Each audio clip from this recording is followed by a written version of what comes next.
সুরমা, কুশিয়ারা, সারি ও গোয়াইন নদীর পানি বিপদসীমার উপর দিয়ে প্রবাহিত হচ্ছে।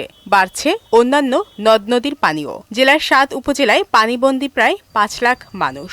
ইতোমধ্যেই ৫৪৭টি আশ্রয়কেন্দ্র চালু করা হয়েছে। প্লাবিত উপজেলাগুলোর মধ্যে কানাইঘাট, জৈন্তাপুর, গোয়াইনঘাট, কোম্পানীগঞ্জ ও জকিগঞ্জে জেলা প্রশাসনের পক্ষ থেকে চাল, শুকনো খাবার ও অর্থ বরাদ্দ করা হয়েছে।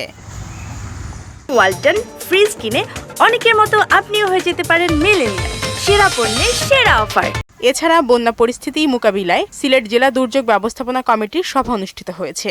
অনেক এলাকার পানিবন্দী মানুষকে আশ্রয়কেন্দ্র ও নিরাপদে সরিয়ে নেওয়া হয়েছে।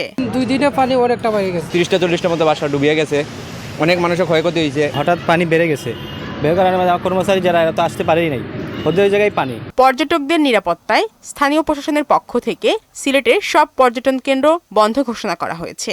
আমাদের উপজেলা প্রশাসনের পক্ষ থেকে উদ্ধার কার্যক্রম প্রথম থেকে অব্যাহত রয়েছে।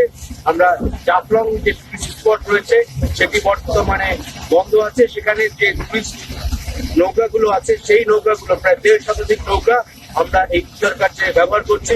এদিকে সুনামগঞ্জে বৃষ্টি আর উজানের ঢলে সুরমা সহ সব নদ নদীর পানি বাড়ছে। শারমিন স্বর্ণা, মোহনা সংবাদ।